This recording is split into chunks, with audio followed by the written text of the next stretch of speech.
We're going to cover a little bit of the basics. So some of the organelles and whatnot are reviewed, so I'm not going to cover those as much in depth. I want you to know the organelles. I usually don't ask much of the organelles on an exam because you should have already learned it in anatomy. But I want to spend some time on the plasma membrane and transport mechanisms.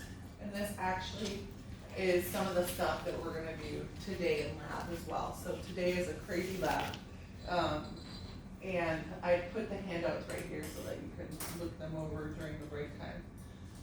But just be prepared. So we're doing like 5 mini experiments in one day. But it helps. Anything you can do to help understand diffusion and osmosis is good.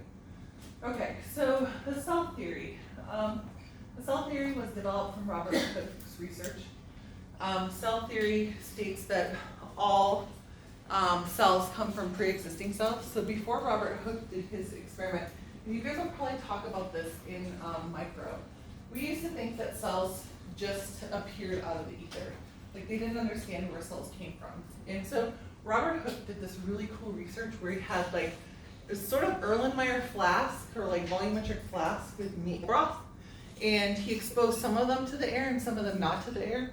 And the ones that were exposed to air actually grew bacteria, and the ones that were like sealed off didn't grow anything. And so that led to him thinking and developing more experiments where he validated that cells had to come from pre-existing cells. And so the cell theory, you guys, is not a theory like we believe. That this is how it works is actually how it works. So it's been tested using hypotheses. The hypotheses have always been verified and et cetera, et cetera. And so cells, and this is similar to what you learned initially. So they're building blocks of all plants and animals. They come from the division of pre-existing cells. They're the smallest units that perform all vital physiological functions, and they each maintain homeostasis at the cellular level. And so when we're talking, biologists, and especially like physiologists, like to figure out, okay, what's the smallest functional unit of this organ or whatnot? And so when we're talking about an organism, the smallest functional unit of an organism is a cell. Okay, the cell maintains boundaries or maintains an internal environment that is or can be different than the external environment. And then our body's made up of millions of cells, and that maintains an internal environment different than the outside environment. How did our cells come to be? A long time ago, we were bacterial cells. You can believe that. Kind of crazy. Bacterial cells have DNA, but they don't have a nuclear envelope. Okay, so they just have like an area where the DNA is. So here's our DNA, here's our plasma membrane. Over time, our plasma membrane invaginated to go around the nucleus. Evidence for this is that our nuclear envelope has 2 membranes, and our nuclear envelope is continuous with the endoplasmic reticulum. You can't see it in this picture. But that's evidence for that. Why do you think it would be beneficial to have a plasma membrane surrounding the nucleus? Because it blocks some things from entering? Right, for protection, right? So if you have DNA just sort of in the central area, it might break. Okay, and this is our genetic template, so we want to protect it. So the nuclear envelope allows, protects that DNA. And so how did we get our mitochondria? Our mitochondria were bacteria that we engulfed. And so these guys were bacteria we engulfed, and we provided them shelter and food like glucose and oxygen, and they gave us ATP. Okay, and so this is a symbiotic theory. Endosymbiotic theory means symbiotic, that they're both benefiting from this relationship. What did we get from this relationship? ATP. What did the mitochondria that once was a bacteria get? A house and food. Okay. Evidence for this, and I think this is the coolest, and it's the same thing with chloroplasts in plants. Evidence for this, bacteria have, the mitochondria divides like bacteria divide. So mitochondria go through division sequence called binary fission. They just take one of them, they duplicate everything and split. So do chloroplasts. other second piece of evidence is that it has two membranes. There are some organelles, mainly in the mitochondria and the nuclear envelope, that have two membranes. So the membrane that was theirs and the membrane that they got when we engulfed them.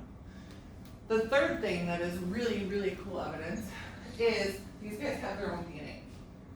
And so these guys have their own DNA that is different than the DNA in our nucleus.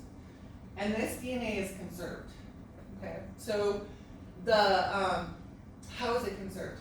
Mom's egg mitochondria is transferred to you when you're an embryo.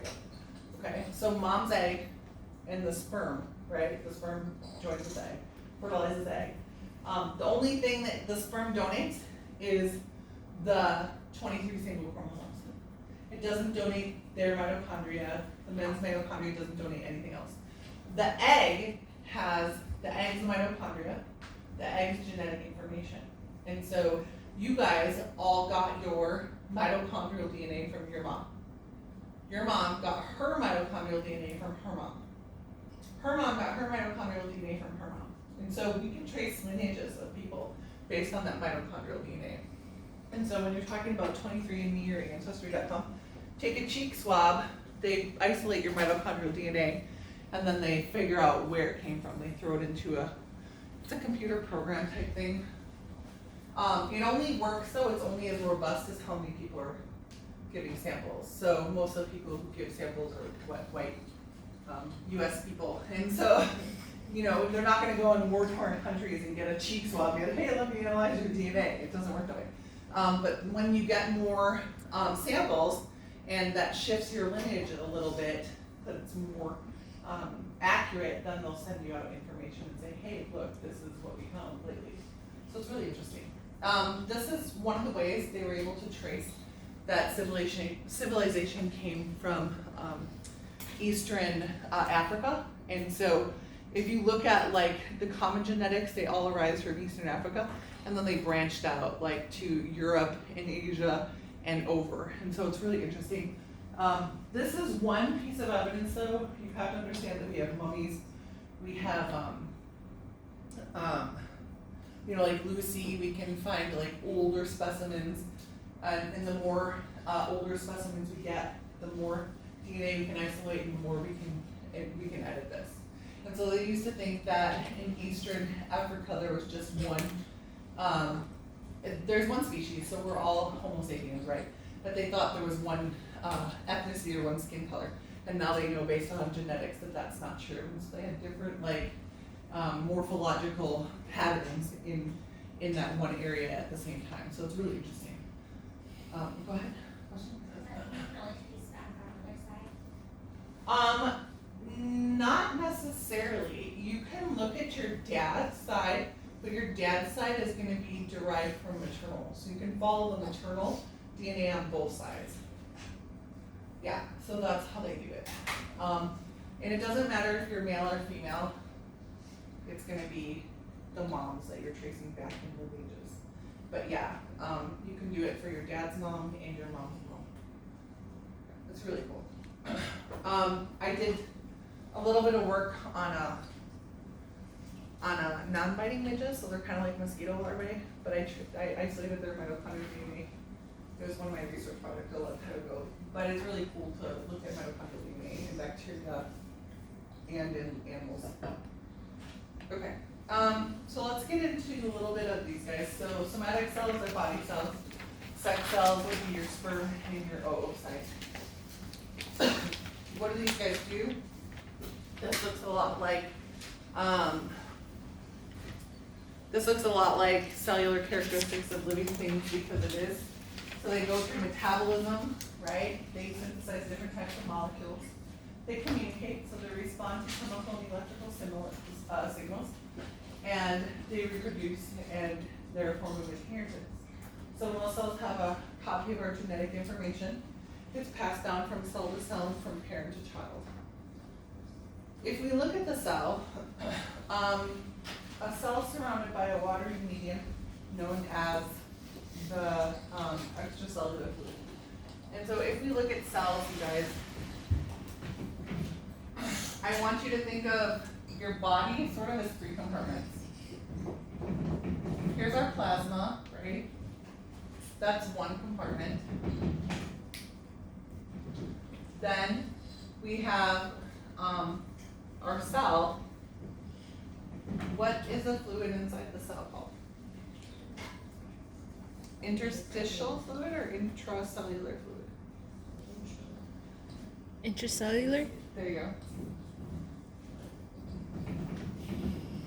Intracellular fluid. Okay, so all the fluid inside the cell is called your intracellular fluid. It's right here. Okay. What is all the fluid outside of the cell called? Good. So all of this fluid, including this space and this space, is called what?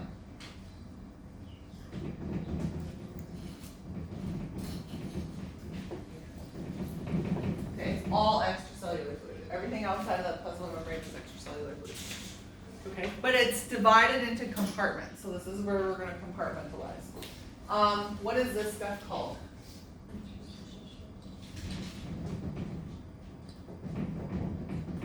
Interstitial fluid. Okay. Interstitial fluid is the fluid that is between the plasma and the cell, or the interstitial fluid would be where the tissues are. Okay? Or like the connective tissue, like a real or connective tissue or what have you. So we have the space that is in the blood vessels. That is where you find your plasma. And then outside of the blood vessels, what's that space called? Look at your picture. Interstitium, that contains what fluid? Okay, so plasma fluid, interstitial fluid, intracellular fluid. Okay, this is the interstitium filled with interstitial fluid. This is the cell filled with intracellular fluid. Okay, this compartment contains intracellular fluid. This compartment contains interstitial fluid. This compartment contains plasma. Okay, extracellular fluid describes any fluid outside of the cell. All right. Intracellular fluid is cytoplasm. Cytoplasm is your cytosol, which is the fluid, plus the organelles. So cytosol is a liquid. The cytoplasm is your cytosol and your organelles. This is an interesting picture. I put this up so you have an idea of how we explain absorption and reabsorption and secretion and filtration. So here's your GI tract. You're going to absorb stuff from your GI tract into your interstitium, into your blood. You're also going to secrete stuff from the blood plus you into the GI tract. Look at when you get to the tissues. You're going to filter stuff out and you're going to reabsorb stuff. Here's a kidney. Kidney, you do filtration, which we're going to look at today in lab. You do reabsorption back into the blood and secretion. Anything that's kicked out is excretion. Okay, so that's sort of the lingo. I put this in. Take a look at intracellular fluid. So intracellular fluid is any of the fluid inside of the cells, right? Extracellular fluid is anything outside of the cells. So that includes your interstitium and your plasma. Interstitial fluid is between the cells and the plasma, and then plasma is right there. Okay. When you look at body fluid, and I'm not going to ask you this on the exam, but to give you an idea, your body weight or total body water is 42 liters. So this is almost a liter right here. You have 42 of these in your body, right? A little bit more. In the interstitium, we have 28, or excuse me, inside the cells we have 28 liters, and outside the cells we have 14. Out of the 14, most of it is in the interstitium, just to give you an idea. It's a lot of liters. We're made up of mostly water and proteins. What separates inside and the outside of the cell? So here's the outside of your cell, it's extracellular fluid, right? That would be the interstitium. And then the intracellular fluid is inside of the cell. This is what separates it. So what is this called, you guys? Plasma membrane. Your plasma membrane. And then what is it made up of? What are these guys? Oh, phospholipids. Phospholipids. What is this called? The head. And then what are these guys called? Tails. Tails.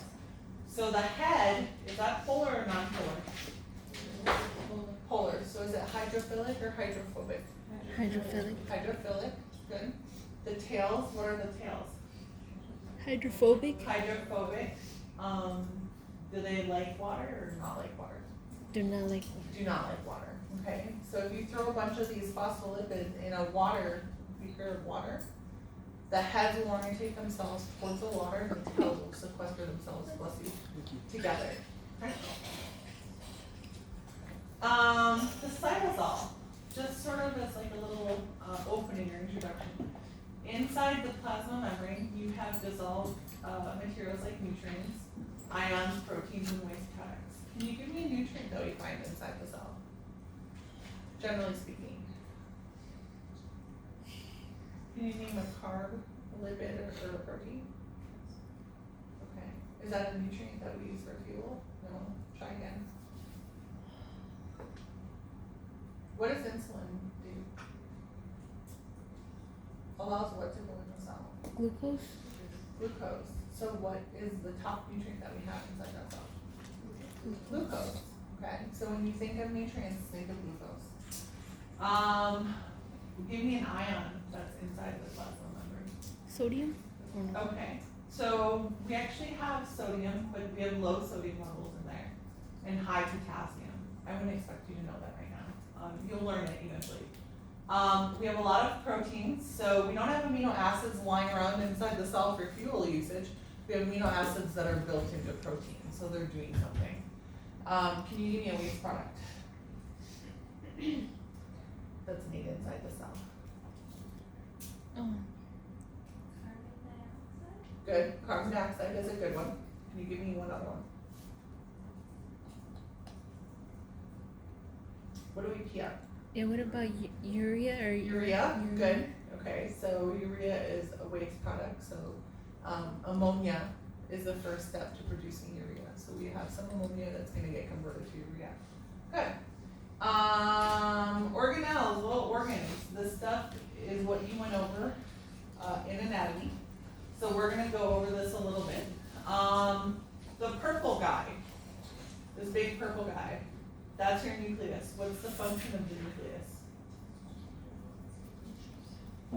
What's located inside the nucleus? Your DNA, your chromosomes, right? So what's the purpose of the nucleus? To house it or to protect that DNA, okay? Notice the nuclear envelope is double, it has a double membrane, and it has pores to allow stuff to go in and out, right? The nucleolus is inside the nucleus. Do you guys know what the nucleolus does? Usually everybody forgets that one. They manufacture ribosomes, okay? So the job of the nucleolus is to make ribosomes. The job of the nucleus is to house and protect the DNA and regulate what comes in and out of that cell. Notice how the endoplasmic reticulum, which is in blue, is continuous with that outer membrane. The one with ribosomes attached is called what? the rough endoplasmic Rough reticulum. endoplasmic reticulum. And that's usually where we're synthesizing proteins, because you're taking the messenger RNA from here to here, you're decoding it and making amino acids and sticking them together. The one with ribosomes not attached, what do we call that? Smooth. Smooth endoplasmic reticulum. Good. Stuff gets built, so proteins primarily get built with the rough endoplasmic reticulum or synthesized. Lipids and glycogen get synthesized in the smooth endoplasmic reticulum. This also detoxifies drugs, if you will. And then these guys make some proteins and then they get assembled in the Golgi. So the Golgi apparatus, so the example I used with hemoglobin last time was, your hemoglobin subunits will get made here, and then the subunits will get shipped to the Golgi, and the Golgi will stick the subunits together to make a functional hemoglobin molecule, okay? And then this will either kick out whatever it is into a vesicle, or it'll stay inside the cell for usage. So this is where we get our lysosomes, our peroxisomes, and our vesicles for other things. Mitochondria makes ATP, right? Your microtubules, we'll talk about that when we talk about cell division. Your centrioles are what the microtubules attach to for cell division, so the centrioles are gonna go to opposite poles, and the microtubules are gonna grow from them and anchor to the chromosomes and help with cell division. Okay, non-membranous organelles, just briefly, would be your cytoskeleton. Your cytoskeleton has 3 different sized tubules. So your microfilaments, which are made up of actin, your intermediate filaments, and then your microtubules. These guys help with contraction. So we're going to talk about these guys when we get to skeletal muscle. So microfilaments, thin filaments made of actin. They're going to join with myosin for muscle contraction. The intermediate filaments are made up of collagen, and so they strengthen the cell, maintain the cell shape, they stabilize organelles. The microtubules are the big ones. They're large, hollow, they're comprised of tubulin protein.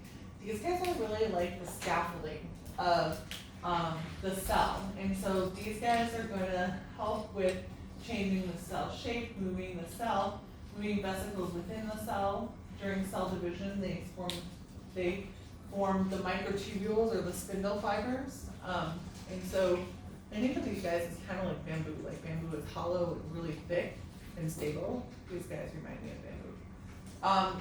Here are the different types of filament stain. So in this picture, the actin is stained red, the fluorescent red.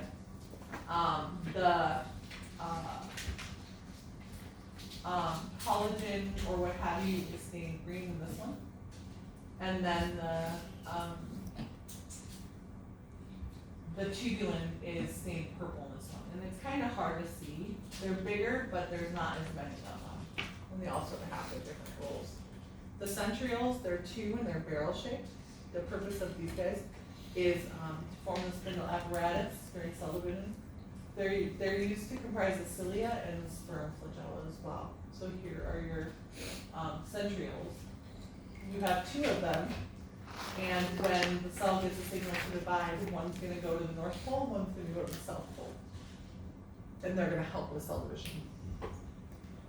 Other cellular extensions, microvilli, these guys are like folds. So not only do you have folds in your small intestine, but you have little folds that extend off of these folds, and those are your microvilli. The next slide shows you a picture. These guys are really important with increasing surface area of that cell, so you can get maximum absorption in the small intestine. You find the microvilli are stereocilia of the ear, so when you have a sound wave hit the ear hair, it causes an action potential in the white blood cell and in the oocyte of the egg. Cilia, whip-like modal extensions of the cell surface. These guys are found in bronchioles and fallopian tubes. So these guys help, they sort of make a little current that, like in the bronchioles, so that the mucus flows in one direction and it sort of pushes stuff up and out. And then flagella is another example for sperm. Here's what they look like. So here's a microscopic view of them. Here's cilia, so they're just orientated in sort of a different pattern. The microtubules are in a different pattern. Your ribosomes look like little grape nuts. You have, they're made in the nucleolus, so the chains that are made in the nucleus, they shift to the cytoplasm. They are what's responsible for making polypeptides when you're doing protein synthesis. Okay, the ones that are free are just floating around in the plasma, cytoplasm. The ones that are attached to the ER are fixed. Okay, here's what they look like. Ribosomes have a large and a small subunit. And these large subunits and small subunits have to come together to become functional. Okay, and so here's a scanning electron micrograph of these guys. We have different weights of those ribosomes compared to bacteria, and so you can actually figure out what kind of a cell it is based on the weight of the ribosomes, if you wanted to do that. And you would, talk about this when we get to, microbiology. The membranous organelles, your nucleus, your endoplasmic reticulum, Golgi, lysosome, peroxisome, and mitochondria are membranous organelles. The largest organelle would be the nucleus, right? It's a really pretty picture. Here's your cell plasma membrane, and then here's your nucleus, right? We covered it's the control center, it houses your DNA. Inside the nucleus, you have your DNA, which is, this is chromatin, right? Your nucleolus makes ribosomes, and then you have nucleoplasm, which is the cytoplasm inside that nucleus. You have nuclear pores. So notice how it doesn't let everything through. There are little pores, and those pores regulate what comes in and out of that nucleus. And the nucleus is really picky, because it wants to protect the DNA. The endoplasmic reticulum synthesizes proteins, carbs, cholesterol, and lipids. They transport them within the ER and to Golgi apparatus, and they detoxify drugs and toxins. So your liver is a first processing plant for digestive stuff. Does your liver have more or less endoplasmic reticulum inside their cells? What do you think? More, because the liver detoxifies stuff, right? So your liver detoxifies stuff, so you're gonna have more endoplasmic reticulum in those liver cells. Okay, here's rough endoplasmic reticulum, smooth endoplasmic reticulum. What's the difference in function? The smooth endoplasmic reticulum is gonna make more of the fats and steroid hormones and the sugars.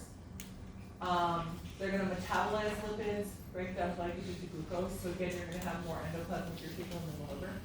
Detoxifies drugs, pesticides, carcinogens. The rough endoplasmic reticulum, because it has ribosomes attached, it's going to decode, or use messenger RNA to make amino acids and proteins. And so rough endoplasmic reticulum is active in protein synthesis. It's gonna start holding those proteins together, you guys, and then it's gonna enclose them in vesicles that go to the Golgi apparatus. So this is a transmission electron micrograph. I always like using real pictures because then you get an idea of the size. This is magnified 111,000 times during normal size. So here's your endoplasmic reticulum, here is your fixed ribosomes, here are your free ribosomes, just to give you an idea of it. The sort of the processing plant, if you think of this, the Golgi gets all of the stuff from the endoplasmic reticulum, and then it's gonna sort, package and modify and separate and stick stuff together before it gets shipped out. And so the Golgi is like the last stop, the packaging plant for the cell. And so vesicles pinch off from the ER, they fuse with the Golgi. They empty their digestive enzymes, proteins, or whatever their contents are. Then those contents are modified, sorted, sent to appropriate destinations and vesicles that break off from the Golgi. And this is how we get all the vesicles inside our cell and out of our cell. And so here's the rough endoplasmic reticulum. It's gonna merge with the Golgi. Golgi's gonna do its thing, package it, and stick it into a secretory vesicle. This is actually an electron micrograph, so it's really cool. It looks like it. I remember in cell biology we had to learn like the difference between, like, how do you tell what end is which end? Like, is this closest to the nucleus, is this closest to the cytoplasm?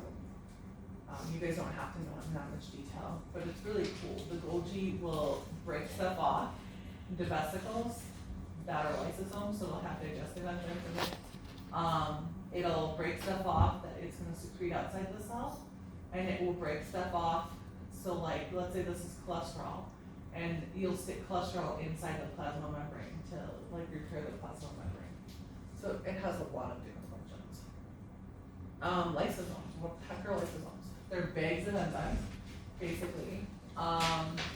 They have digestive enzymes. They're gonna degrade damaged cells, right? They're gonna break down bacteria, viruses, and toxins. they're gonna break down like molecules. They're kind of like the garbage disposal of the cell, if you will.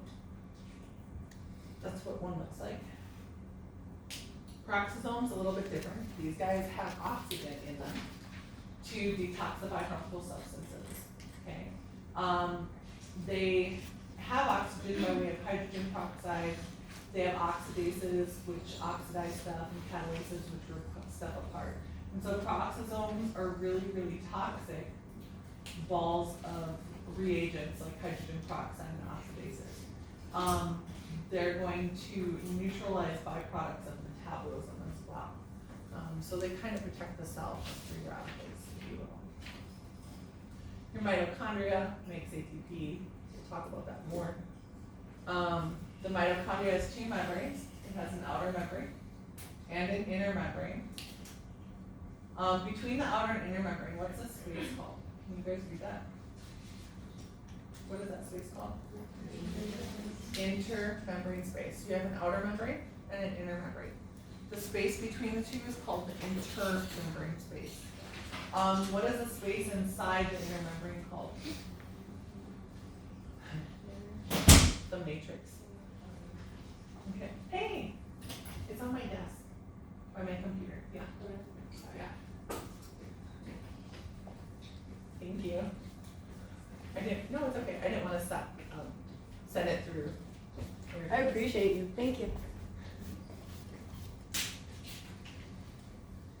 And so what ends up happening is you're gonna take, with the process of oxygen and like carbs or lipids or proteins, you're going to make ATP.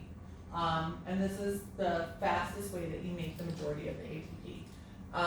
Byproducts of metabolism would be water, heat, CO2, right? And we'll talk about that later.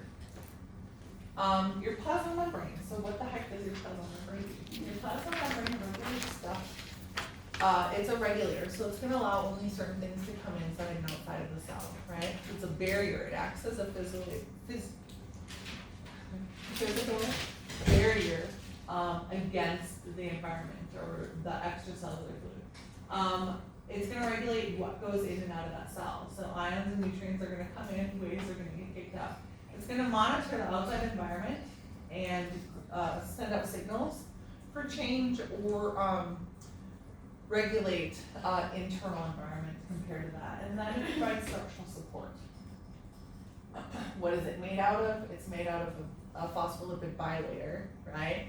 And so that's a double layer of phospholipid molecules. Those heads are towards the water environment, the tails are towards the inside of that membrane. Remember, how do we get that kink in those fatty acid tails, guys? In the carbon bonds, the double Bonds, right, in those fatty acid tails.